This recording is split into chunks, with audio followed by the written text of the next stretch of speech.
감당하시기 바랍니다. 자, 오늘 본문 바로 들어가도록 하겠습니다. 출애굽기 40장 17절로 38절 말씀인데 다 읽을 수가 없으니까 17절로 23절 이 출애굽기의 딱 마지막 본문입니다. 이걸 딱 읽으면 이제 출애굽기가 끝나요. 항상 이제 뭔가 결론, 소설이든 어떤 이야기든 결론 파트에서 모든 어떤 떡밥들이 회수가 되잖아요. 모든 의문들이 해소가 되잖아요. 총 정리하는 개념으로 오늘 본문을 한번 출애굽기의 본문을 한번 읽어보도록 하겠습니다. 제가 우리 같이 한번 읽어봅시다. 17절부터 시작. 둘째 해 첫째 달 곧 초하루에 성막을 세우니라. 모세가 성막을 세우되 그 받침들을 놓고 그 널반들을 세우고 그 띠를 띄우고 그 기둥들을 세우고 또 성막 위에 막을 펴고 그 위에 덮개를 덮으니 여호와께서 모세에게 명령하신 대로 되니라.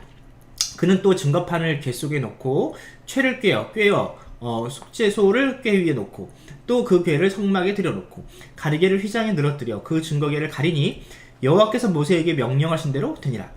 그는 또 회막 안 곧 성막 북쪽으로 휘장 밖 상을 놓고 또 여호와 앞에 그 상 위에 떡을 진설하니 여호와께서 모세에게 명령하신 대로 되니라. 아멘. 자, 여기 제가 뒤에다가 이게 숫자를 붙여놨는데 무슨 의미인지 알겠죠? 여호와께서 모세에게 명령하신 대로 되니라. 이 말이 계속해서 반복되고 있습니다. 이게 어찌 보면 이 출애굽기의 주제인데 한번 볼게요. 마지막 부분이 어떻게 마무리되는지. 자, 성막. 이제 그 출애굽기의 20장 이후로 하나님의 율법과 특별히 성막과 제사장과 관련된 하나님의 명령들이 이제 수두룩하게 나와요. 그러니까 우리가 출애굽기 20장까지 읽으면은 스토리를 읽을 수 있지만 그 이후로 보면은 하나님의 명령들, 특별히 율법들과 여러 가지 율법들이 나오는데 이 후반부에 나오는 것들이 사실은 더 중요합니다. 어찌 보면. 근데 그 중에서 뭐가 더 제일 중요하냐? 성막이 제일 중요하다라는 거예요. 네, 성막이. 하나님께서 이스라엘 백성들에게 주신 가장 큰 선물 중에 하나, 대표적인 것은 바로 성막이라는 겁니다. 자, 그런데 이 성막이 드디어 완성이 됐어요. 완성이 됐어요. 자, 근데 언제냐 그게? 출애굽을 한 지 딱 2년째 되는 해. 1년이 지나서 2년에 접어드는 바로 그 해에 둘째 해, 첫째 달 초하루에 완성이 되었다는 겁니다. 자, 그런데 여기서 지금 여호와께서 모세에게 명령하신 대로 되니라 라는 말씀이 몇 번 반복돼요? 총 7번 반복이 된다고요. 자, 그럼 7이라는 숫자는 매우 의미가 있는 숫자잖아요. 이거를 사실 7번이 아니라 이 여호와께서 모세에게 명령하신 것들이 한두 개가 아니거든요. 그런데 그것을 딱 7개로 카테고리로 묶는 이유가 분명히 있겠죠. 나중에 이제 이것을 설명할 시간이 있으면 설명하겠지만 없을 것 같으니까 미리 말씀을 드리면 이겁니다. 7이라는 숫자 뭐예요? 하나님이 천지를 창조하셨던 그 날 횟수예요. 날이에요. 하나님께서 7일 동안 천지를 창조하셨는데 그와 마찬가지로 이 성막 역시 하나님의 명령대로 되어졌다.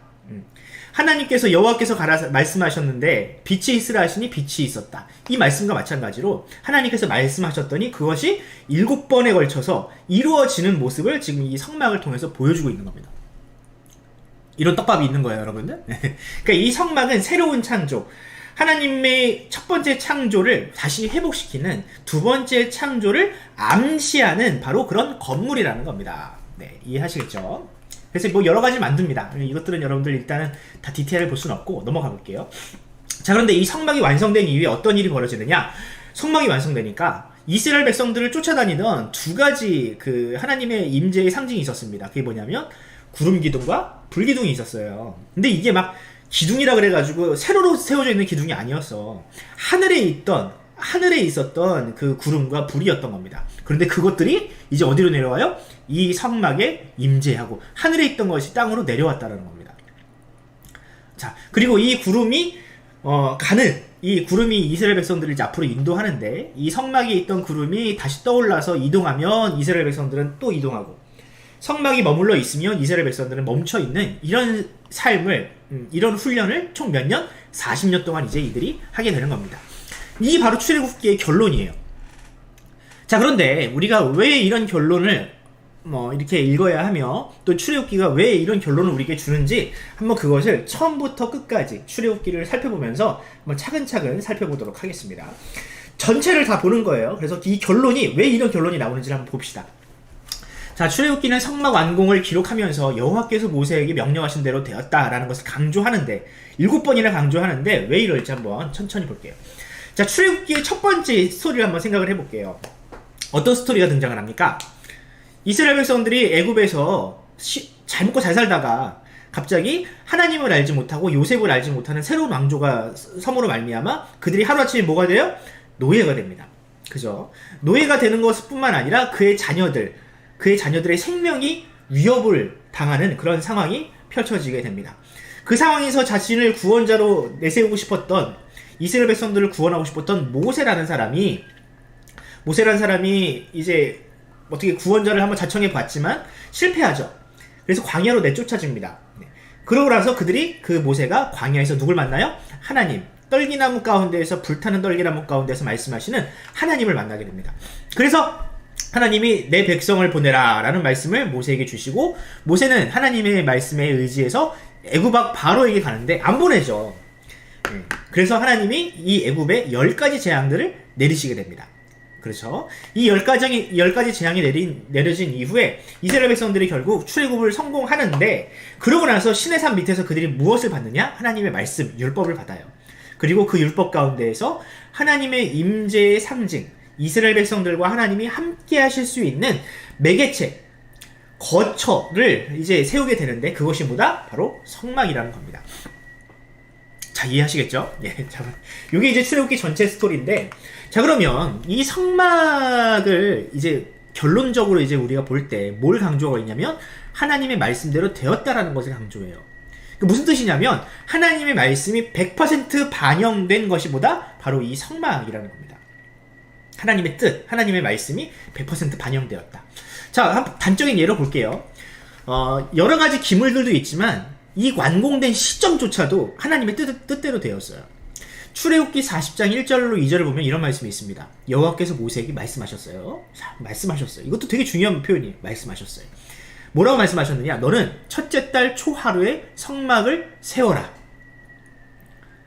이런 말씀을 하셨는데, 이 말씀이 어떻게 이루어졌냐? 17절에 가서 둘째 해 첫째 달 그달 초하루에 성막을 세웠다. 여러분, 성막 안에 있는 모든 물건들을 만드는 것도요, 하나님의 뜻대로 되었지만, 이 성막이 세워지는 시기조차 하나님께서 정해주신 대로 됐다는 거예요. 모든 것이 다 하나님의 뜻대로 되었다는 겁니다. 자, 그런데 이 성막을 그런 식으로 그 하나님의 뜻대로 세울 수 있는 원동력, 능력, 이것들은 어디서 나왔을까? 이스라엘 백성들이 탁월해서, 거룩해서, 정직해서 그랬을까? 아니라는 거예요. 하나님이 이미 다 알려주셨고, 우리 지난주에도 했죠. 더 나아가서 그 성막을 짓는 사람들에게 하나님께서 능력을 주셨는데, 어떤 능력을 주셨느냐? 여호와께서 지혜와 총명을 부으사 성소에 쓸 모든 일을 할 줄 알게 하셨다라고 기록을 하고 있어요. 사람의 능력이 아니라는 겁니다. 이 모든 것들은 하나님께서 주신 능력이라는 거예요. 사람이 그러면 해야 할 일은 뭐냐? 사람이 해야 할 일은 오직 순종하는 것뿐이라는 거예요. 순종. 사람은 하나님의 말씀대로 하면 되는 거예요. 근데 보통 이게 여러분들 힘들어요. 불가능해요. 왜? 사람은요, 죄가 가득해서 하나님의 말씀을 100% 순종할 수 있는 능력이 없다라는 겁니다. 없어요. 불가능해요. 그런데 어떻게 성막은 그것이 가능했을까? 여러분, 성경을 보면 다 하나님의 말씀을 거역하는 스토리들이에요. 네. 태초에 인류부터 그랬잖아. 선악과를 따먹지 말아라, 낼름 먹어버리고, 이거 하지 말아라, 낼름 해버리고. 이게 항상 반복되지 않습니까? 금송아지 우상도 마찬가지예요. 너 그거 하지 말아라 그랬더니 바로 해버리잖아요. 그러니까 사람은 하나님의 말씀과 정반대로 살려고 하는 죄성이 그 안에 있다고요. 그런데 여러분들, 그런 관점에서 성막이 어떻게 그것이 가능했느냐, 이것이 우리에게 놀라운 점이라는 거예요. 여러분, 목사님은 이 최근에 출애굽기를 묵상하면서 이게 너무 놀라운 거야. 아니, 어떻게 하나님의 말씀을 순종할 수 없는 인간이 이토록 하나님의 말씀을 100% 순종할 수 있었을까? 이 불가능한 일이 어떻게 이 성막과 관련돼서는 가능했을까? 이게 궁금했던 거예요. 이 놀라운 점이라는 거예요. 이 전무후무한 일이 어떻게 가능했을까? 저는 그것을 이렇게 생각하고 싶습니다. 그러니까 성막을 지을 때 하나님께서 전적으로 다 일을 하셨지만, 하나님은 사람의 순종을 요구하셨는데, 그 순종할 능력마저도 누구에게 주셨다? 하나님이 사람에게 주셨다. 자, 그런데 이 성막이 장차 누구를 보여주냐면 예수님을 보여줘요. 성막이 이 땅에 세워진 이유는요, 하나님과 사람이 다시금 교제하기 위해서, 다시 소통하고 화목하기 위해서 성막이 지어졌습니다. 그런데 이 성막은 그냥 건물일 뿐이고 성막 안에 담고 있는 것은요 그냥 돌판, 십계명이 세워진 돌판이기 때문에 완벽하게 그 일을 수행할 수가 없어요. 근데 이것은 장차 오실 예수님을 보여주는 일종의 그림자일 뿐이에요. 장차 누가 오셔서 이 일을 완전히 이루세요? 바로 예수님께서 오셔서 이 성막이 하려 했던 일을 완전하게 이루십니다. 근데 어쨌든 이 성막은 예수님과 관련된 그런 어떤 물체이기 때문에 예수님을 보여주는 하나의 어떤 상징이 되어야 돼요. 근데 예수님이 이 땅에 오실 때 완전한 하나님으로 오셨습니다. 하나님으로 이 땅에 오셨어요. 더불어서 완전한 사람으로 이 땅 가운데 오셨어요. 완전한 사람으로. 그러니까 완전한 하나님으로서 하나님의 뜻을 이루고 또한 완전한 사람으로서 하나님께 완전한 순종을 하는 그것이 바로 이 성막이 보여주는 예수님이라는 거죠. 근데 예수님은 어떤 분이십니까? 하나님의 영, 성령과 한 몸이신 분이에요. 그래서 하나님의 영이 함께 하시는 이 예수님은 하나님의 뜻을 이루고 동시에 사람의 순종을 완벽하게 이행하는 이런 이 땅에서 이루신 바로 예수님의 그 일을 우리가 이 성막을 통해서 볼 수 있다는 거죠. 자, 그러면 저는 여기서 한 가지 깨달음을 얻습니다. 한 가지 깨달음. 어떤 깨달음이냐? 여러분, 우리 안에 그런 마음이 있어요. 우리가 이제 하나님의 말씀을 이렇게 묵상을 하고 또 설교를 듣고 하다 보면 참 좋은 얘기죠. 그죠? 다 좋은 얘기고, 아멘 하지만 막상 우리가 삶의 현장에 나아가서 그것을 이렇게 이행하고 그것으로 살아가는 것이요. 우리한테 너무 힘든 일이에요. 거짓말하지 말아라. 정직해라. 겸손해라. 남에게 양보하고 이웃을 사랑해라. 이런 말씀들이요. 참 좋은 말씀인데 사실 우리가 삶의 현장에 나아가서 그것을 행하는 것, 이루는 것 너무 힘들다고요. 그래서 사람들이 많이 자포자기해요. 이거는 그냥 좋은 말씀일 뿐이고 이것과 나는 그냥 상관이 없어. 그냥 교회에 와서 듣는 좋은 말씀일 뿐이지 내가 그것을 이 세상에서 행하는 것은 불가능해라고 단정 짓고 살아간단 말이에요. 근데 여러분, 모세가 그랬어요. 모세도 그랬어요. 모세도 하나님을 만났을 때 첫 번째 반응이 무엇이었습니까? 출애굽기 3장을 보면 하나님께서 네가 좀 이스라엘 백성들에게 가가지고 바로 앞에 가가지고 그들에게 나의 존재를 좀 알리고 애굽 사람들로부터 그들을 좀 해방시켜야 되겠다라고 말씀을 하셨을 때 이 명령에 모세가 듣자마자 아멘 하고 순종했습니까? 아니에요. 모세도 뭐라 그랬냐면 저 못합니다. 저 안됩니다. 제가 부족합니다. 저는 말이 둔합니다. 제가 어떡합니까? 저는 죄인이라 그런 능력이 없습니다. 제가 어떻게 그런 일을 하겠습니까? 라고 거절했다고요. 모세도. 뭐라고 그랬냐면 그래서 모세가 이르되 주여 보낼 만한 자를 보내소서라고 했습니다. 모세도 하나님의 말씀을 듣자마자 거절부터 했어요. 마치 우리처럼. 우리도 하나님의 말씀을 듣고 저건 나랑은 상관없어. 내가 어떻게 저런 거래. 라고 생각을 했던 사람이 바로 모세였다고요. 그런데 나중에 출애굽기의 결론이 뭐예요? 하나님께서 모세에게 명령하신 대로 되었더라. 여러분, 이게 너무나도 중요합니다. 우리가 불가능하다고 생각했던 그 일들이요 다 이루어져 있어요. 근데 이걸 이룬 것이 누굽니까? 모세예요? 아니요. 모세는 불가능해요. 누가 이 일을 이루셨느냐? 하나님께서 주도적으로 그 일을 이루어 가셨어요. 부족하다고 자신을 비관하고 자아를 이렇게 뭐라 그래야 되냐, 비하하던, 자기 자신을 비하하던 이 모세조차도요 하나님의 지도자로서 위대한 기적들을 일으키는 사람이 되었고요. 또 더불어서 모세뿐이 아니라 부살렐과 오홀리압, 이런 사람들, 하나님의 성막을 지을 수 있었던 이 사람들도요 다 이런 노예들이고 부족한 사람들이었어요. 그런데 그들이 하나님의 영을 받아서 그 일들을 이루어내잖아요. 물론 하나님께서 이루신 일이지만 이 모든 것들이 하나님께서 주신 능력으로 말미암아 하나님의 말씀을 순종할 수 있게 되었다고요.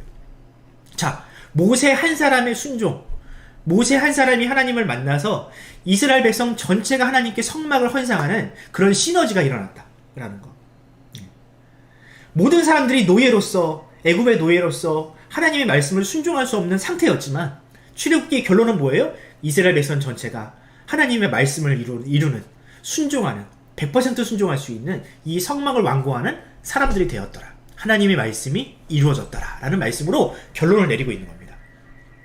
그러므로 우리도 여러분 이런 그 말씀을 마주하면서 우리도 이런 생각을 해야 돼요. 이스라엘 백성들이 노예였고 하나님의 말씀을 순종하지 못하던, 또 거절하던 사람들이었는데 이런 사람들도 하나님의 말씀에 순종하였더니 이런 위대한 성막을 완공하는 그런 일들을 감당할 수 있었구나. 그래, 나도 할 수 있겠구나 라는 생각을 해야 돼요, 여러분. 하나님의 말씀 그냥 좋은 말씀이고 끝나는 것이 아니라 내 삶에서 내가 실천할 수 있겠구나, 그래 해보자 라고 여러분들이 생각해야 된다고요. 자포자기 하지 마시고, 사랑? 내가 어떻게 사랑해? 이웃사랑 내가 어떻게 해? 이렇게 자포자기 하지 마시고 하나님의 말씀을 한번 순종해 보세요. 성령님께 기도하면서 그 능력을 달라고 여러분들을 힘써 보세요. 정직하려고 노력해 보세요. 정의로우려고 노력해 보세요. 내 노력이 아니라 하나님께서 주신 능력으로 그것을 감당해 보세요. 그러면 하나님이 반드시 도우실 것입니다. 하나님의 말씀을 여러분들의 삶 가운데 이루어 주실 것입니다. 누구를 통해서? 내 안에 계시는 성령을 통해서. 한두 번 실패했다고 여러분들 낙심하지 마세요. 모세가 바로 앞에 딱 나가가지고 한마디 딱 했더니 바로 그냥 해방시켜줬습니까? 출애굽이 됐어요? 아니요. 모세 뒤에 10번이나 실패했어요. 실패했지만 계속해서 하나님께서 독려하시잖아요. 그래도 한 번 더 가봐라. 한 번 더 가봐라. 그렇게 계속해서 하나님의 말씀에 순종했더니 결국 그 일이 이루어졌잖아요. 마찬가지입니다. 하나님의 뜻은 반드시 이루어집니다. 왜? 그것은 하나님의 뜻이기 때문에. 우리를 향한 하나님의 뜻도 역시 마찬가지로 이루어질 것입니다. 왜? 그것이 하나님의 뜻이기 때문에. 나의 부족함, 나의 죄, 나의 연약함은 아무 문제가 되지 않아요. 하나님께서 그것을 하시기로 작정하셨다면 반드시 이루어지게 되어 있습니다. 그것을 우리가 믿고 순종하기만 하면 돼요.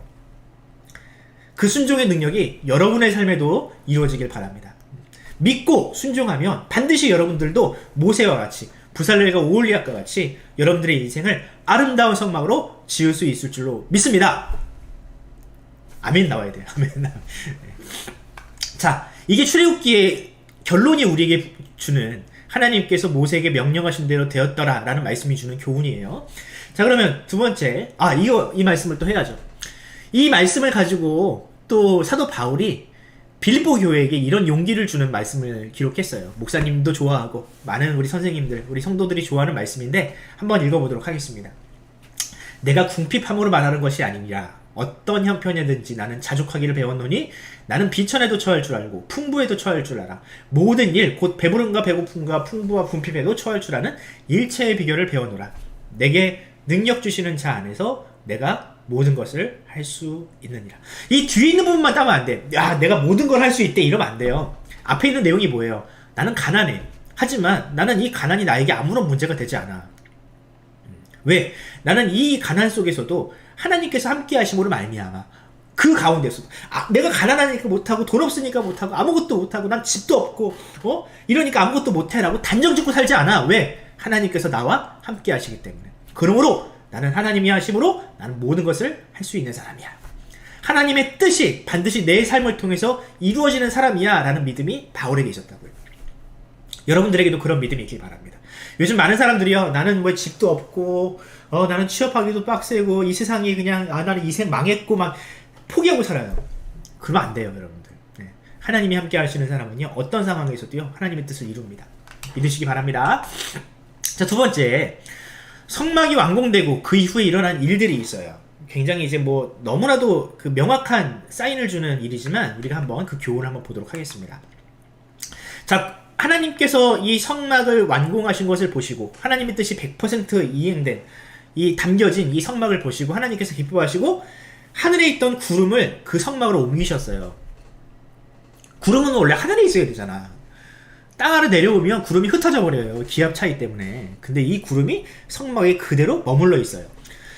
자, 그러면 이 구름은 곧 뭐다? 하나님의 임재를 상징합니다. 하나님의 임재. 하나님이 그 성막에 거하신다라는 것을 가시적으로 보여주는 사인이에요. 자, 그런데 여러분, 지중해권에 이런 그 구름들이 자주 생긴대요. 이게 구름 기둥이 이게 가루로 생기는 구름이야. 마치 기둥 모양이 가루로 누워진, 이게 지중해에 많이 생기는 구름이래요. 아마 이스라엘 백성들도 이런 구름을 보지 않았을까 싶은데, 자, 그런데 여러분, 이 구름은요 하나님의 임재를 상징하는데 성경의 곳곳에 이 구름이 등장해요. 특히 예수님께서 하늘로 승천하시던 장면에서도요 구름이 나와요. 볼까요? 예수님께서 하늘로 승천하시면서 어떤 현상이 나타났느냐, 이 말씀을 마치시고 그들이 보는데 올려져 가니 뭐가? 구름이 예수님을 가리웠더라. 즉 예수님이 하나님의 보좌, 하나님께서 계시는 바로 그곳, 천국, 또 하나님의 영광 안에 들어갔다라는 모습을 이 구름을 통해서 우리에게 보여주는 거죠. 아무튼 이런데 이 구름이 성막에 내려왔으니 이 이스라엘 백성들은 이 성막을 통해서 하나님과 함께하는 겁니다. 하늘 높아 있던 구름이 바로 내 곁에 왔으니 이게 뭐예요? 물리적인 거리가 가까워진 거잖아요. 마찬가지로 하나님과 이스라엘 백성 사이에 영적인 거리도 가까워진 겁니다. 이 성막을 통해서, 성막이 있음으로 말미암아. 즉 이스라엘 백성들은 이제 성막을 통해서 하나님을 소유하게 된 거죠. 그래서 이 신명기 말씀을 보면 이 모세가 이스라엘 백성을 향해서 이런 축복을 합니다. 이스라엘이여, 너는 행복한 사람이다. 여호와의 구원을 너같이 얻은 백성이 누구냐라고 하면서 그들을 향해서 감탄사를 펴요. 근데 이스라엘 백성들이 아직 가나안 땅에 들어간 것도 아니고 그들에게 아직 뭐 큰 축복이 임한 것도 아니거든요. 그럼에도 불구하고 이스라엘 백성들을 축복하는 이유가 뭐냐? 그들이 누구를 소유했다? 하나님을 소유했다. 이것만큼 이 땅에서 큰 복이 없다라고 이 모세는 단정짓고 있는 겁니다. 자, 근데 그것을 가능케 한 것이 무엇이냐? 바로 이 성막이라는 거예요. 이 성막. 왜? 이 성막을 통해서 죄가 해결되고 이 죄가 해결됨으로 말미암아 하나님께서 이스라엘 백성들과 다시 화목할 수 있는 이런 그 메커니즘이 가능하게 하는 그 기능을 하는 것이 바로 이 성막이기 때문에 이 성막을 소유한 이스라엘 백성들은 복된 민족이다라고 모세가 축복하는 거죠. 자, 그러면 이제 끝인가? 야, 이제 성막 생겼으니까 이제 이스라엘 백성들은 끝인가요? 이제 이 성막 가지고 그냥 열심히 그냥 제사나 드리면서 제사만 잘 드리면 하나님께서 그들에게 복을 저절로 주시나요? 그게 아니라는 거예요. 이제부터 시작인 겁니다. 마치 많은 사람들이 이제 교회 다니면 하나님께서 나에게 복 주시겠지.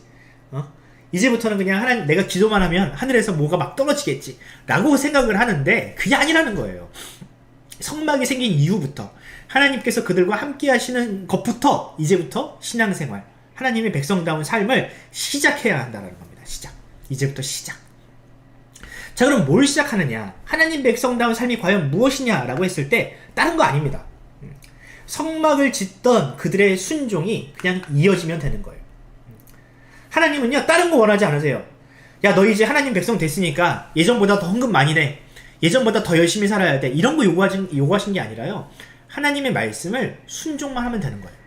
처음부터 끝까지 하나님의 백성이 해야 할 일은 오직 순종뿐입니다. 자, 그것을 하나님께서 훈련을 시키시는데 그 훈련의 가장 기초적인 걸음마 단계가 뭐냐면 성막을 따라서 가고 서는 인생이에요. 하나님은 이것부터 훈련시키시는 거예요.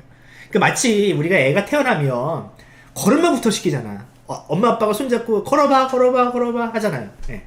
마찬가지로 성막이 그런 역할을 하는 거야. 야, 걸어봐. 내가 이쪽으로 갈 테니까 너희들이 일로 따라와. 이런 거예요, 지금. 자, 이런 말씀을 가지고 이제 결론을 내리는데, 구름이 성막 위에 떠오를 때에는, 그러니까 구름이 이렇게 쭉 떠오르면 이스라엘 백성들은 이제 나아가고, 네. 구름이 떠오르지 않으면은 떠오르는 날까지 거기 그냥 가만히 있는 거예요.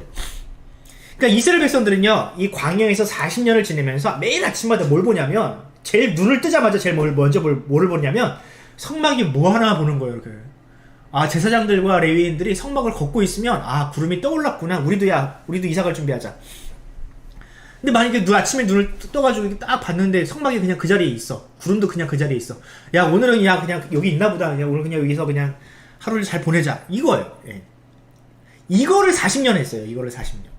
그러니까 성막을 바라보면서, 매일 아침 성막을 바라보면서 하루를 시작하고, 그 성막의 움직임에 따라서 자신의 삶을 결정하고, 발걸음을 정하는 것. 이것이 바로 이스라엘 백성들이 40년 동안 한 겁니다. 자연스럽게 어떤 것을 체득하는 거예요. 하나님께서 가시는 대로 가고 하나님께서 멈추는 대로 멈추는 삶을 그들은 연습한 거예요. 연습. 자, 그런데 이런 성막이 우리에게도 지금 있을까? 우리는 눈앞에 지금 아침에 눈을 뜨면 스마트폰부터 보잖아. 스마트폰이 가라는 대로 가고 멈추라는 대로 멈추고. 예? 자기 전에도 스마트폰 보면서, 나도 그래. 나도 마찬가지야. 나도 잘 때 자꾸 스마트폰 보면서 하니까 목이 막 결려가지고 지금 목이 안 돌아가는데, 그런데 여러분, 우리에게는 이 성막이 있어요. 우리에도 눈에는 보이지 않지만 우리 인생을 인도하시는 길잡이와 같은 역할을 하는 것이 있다고요. 그게 뭐냐면 바로 우리 예수님. 예수님. 예수님도 성막과 같이 우리의 삶을 그렇게 인도하십니다. 자, 예수님이 이 땅에 계실 때, 공생애를 사실 때 제자들이 말을 잘 안 들었어요. 하나님의 말씀을 전하고 예수님께서 가시고자 하는 그 방향성에 대해서 이 제자들은 동의하지 않는 적이 많았습니다. 대표적으로 예수님께서 자신이 앞으로 십자가에 달려 죽으시고 또 부활하실 것이다 라는 말씀을 하셨을 때 제자들이 거절했습니다. 당신은 절대로 그렇게 하지 못합니다 라고 베드로가 막 거절했잖아요. 그 이후에 예수님께서 이 제자들, 거절하고 반대하는 이 제자들을 데리고 어디로 올라가시냐면 산 위로 올라가십니다. 그리고 그 산 위에서 자신을 변화시킨 모습, 천상의 모습으로 보여주시면서 그 제자들에게 하신 말씀, 하늘에서 울려 퍼진 말씀이 있어요. 한번 볼게요. 이런 말씀입니다. 마가복음 9장 7절이 이 변화산 사건을 우리에게 보여주는데, 예수님께서 호련히 자신을 변화시키신 이후에 하늘에서 이런 음성이 떠올라요. 마침 구름이 와서, 자, 여기 구름이 나오네요. 그죠? 구름은 뭐예요? 하나님의 임재입니다. 구름은 성막에 임했던 바로 그 구름은 하나님의 임재를 뜻해요. 자, 근데 그 구름이 그 산을 가득히 덮은 상태에서 제자들에게 이 구름 속에서 어떤 말씀이 나옵니까? 이 예수는 내 사랑하는 아들이니 너희는 그의 말을 들으라. 자, 뭐가 떠오릅니까? 우리가 성막이 떠올라요. 성막에 있는 구름을 통해서 이스라엘 백성들에게 순종을 요구하셨던 바로 그 하나님이 바로 이 예수님을 통해서 지금 나타나시고 그 뜻을 이 예수님을 통해서 선포하고 계신다는 거죠. 그러니까 너희는 누구를 따르라. 과거 이스라엘 백성들이 성막을 쫓았던 것처럼 너희도 누구를 들어야 된다? 누구의 말을 들어야 된다? 예수님의 말씀을 들어야 된다. 그 길을 따라가야 된다. 예수님이 가신 그 길이 바로 과거 성막이 갔던 그 길이다 라고 지금 이야기하고 계시는 겁니다. 그래서 예수님이 이렇게도 말씀하세요. 내가 곧 뭐다? 길이요 진리요 생명이니 나로 말미암지 않고는 아버지께로 올 자가 없느니라. 이스라엘 백성들이 가나안 땅에 들어가기 위해서는요, 성막을 쫓아다녀야 됐어요. 야, 성막 너무 뺑뺑 돈다. 야, 언제 저거 따라다니고 있냐. 우리끼리 한번 가자라고 했으면 다 실패했어요. 그런데 이 성막을 우직하게 쫓아가는 사람들만 가나안 땅에 들어갈 수 있었습니다. 마찬가지예요. 우리의 생각, 우리의 지식, 우리의 경험은 하나님의 나라를 우리로 하여금 하나님의 나라를 인도할 수 없습니다. 아무리 똑똑한 사람, 잘난 사람도요, 그 사람은 천국에 가는 길을 알 수 없어요. 하지만 오직 예수님만이 그 길을 알고 계시는 분이에요. 예수님은 이 땅에 오신 성막으로서 우리를 하나님의 품으로 인도하는 그런 역할을 하시기 위해서 이 땅에 오셨다라는 겁니다. 그러므로 우리는 예수님을 따라가야 돼요. 자, 그런데 여기까지는 오케이. 자, 그럼 이 말씀을 우리 자신에게 한번 적용해 봤으면 좋겠어요. 제가 누차 설명하지만 여러분, 과거의 성막은 예수님을 보여주고 그 예수님으로 완성된 성막은 누구에게 들어와 있다? 바로 우리 안에 들어와 있다. 왜? 우리 안에 누가 계시니까? 성령님이 계신다 라는 그 자체가 우리가 성막의 기능으로서 그 모든 기능을 우리가 감당할 수 있는 거예요. 자, 그러면 여러분, 우리가 뭐가 돼야 되느냐? 우리가 이 세상에 하나님의 나라로, 그러니까 이 세상에서 예수님과 같이 예수님을 믿지 않고 하나님에 대해서 알지 못하는 사람들을 향해서 우리가 또한 성막이 되어야죠. 하나님의 나라로 인도하는 길잡이가 우리가 되어야죠. 예수님이 하셨듯이 우리도 하나님의 뜻을 이 땅 가운데 보여주는 그런 성막이 우리가 되어야죠. 자, 그런데 이 하나님의 말씀, 하나님의 뜻을 보여주는 성막이 성막이 아니야. 성막의 기능을 감당 못해. 우리가 술 취함과 방탕함과 이기심을 가득 담은 상태에서 우리가 어찌 세상 앞에 하나님의 성막이라고 우리가 자신을 내세울 수 있겠습니까? 그러니까 우리 자신도, 여러분들 이 말씀 한번 읽어볼게요. 고린도전서 3장 16절. 너희는 너희가 하나님의 성전인 것과 하나님의 성령이 너희 안에 계시는 것을 알지 못하느냐. 바울이 고린도 교회를 향해서 한 말이거든요. 이 고린도 교회가 하나님 믿는다, 예수님 믿는다 해놓고 너무 망탕한 삶을 사니까 그 몸을 음욕에 내어주고 욕심과 온갖 욕심과 방탕을 범하니까, 야, 너희들이 성전인데, 너희 안에 성령님이 계시는데, 너희가 몸이 성전인데 어찌 그 몸인 성전을 함부로 다루느냐. 음욕에 정욕에 너희 몸을 내어주느냐. 너희 몸이 성전인 것을 반드시 깨달아라. 너희를 보면서 세상 사람들은 하나님을 보는데 너희가 그렇게 살면 이 세상에 소망이 없다라고 한탄을 하고 있는 겁니다. 그러므로 사랑하는 우리 중고등부 학생 여러분, 여러분 자신이 하나님이 거하시는 처소라는 사실을 절대로 잊지 마세요. 여러분들의 몸, 여러분들의 어떤 정결, 여러분들의 어떤 삶, 이 모든 것들은요, 하나님께서 거하시는 이 처소로서의 역할을 감당해야 돼요. 더 나아가서 여러분들을 통해서 여러분들의 친구들과 가족들은요, 하나님을 보거든요. 근데 여러분들이 죄에 여러분들의 몸을, 마음을 내어주면 여러분들이 감당해야 되는 그 하나님의 사명을 여러분들이 버리고 하나님의 마음을 아프게 하는 그런 일을 하는 겁니다. 그러면 여러분, 예수님께서 이 땅에 오셔서 하나님께로 인도하는 성막의 길잡이의 역할을 감당하셨듯이 나에게도 그런 사명이 있구나 라는 사실을 여러분들 반드시 잊지 마시고 그 사명을 끝까지 지키시기를 간절히 소원합니다. 이 성막은 우리에게 그런 것들을 보여줘요.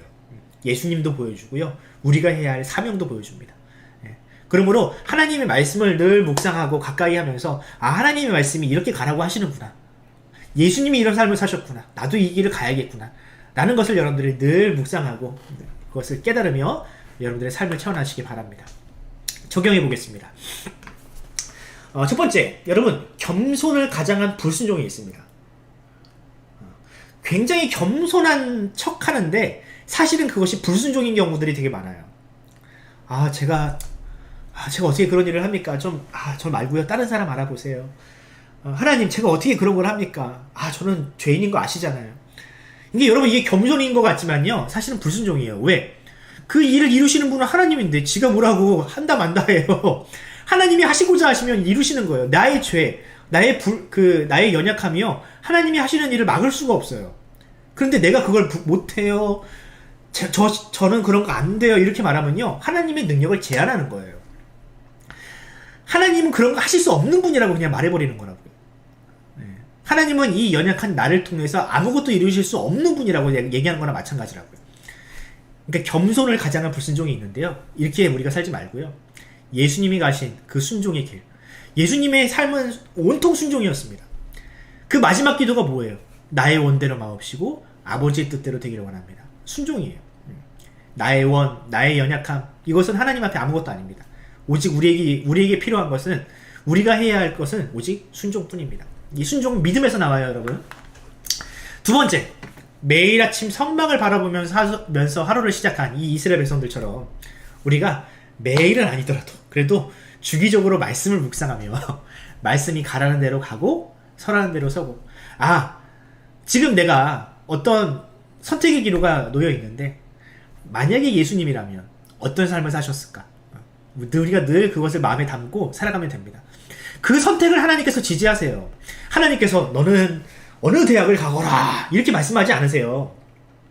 하지만 우리가 늘 마음 가운데 예수님의 가신 그 길을 따라가려고 하는 그 마음의 지향성이 있고 그런 마음의 소원이 있으면 우리가 선택하던 그 어떤 것도 하나님께서 지지하십니다. 그리고 그것을 통해서 하나님의 뜻을 반드시 이루어주세요.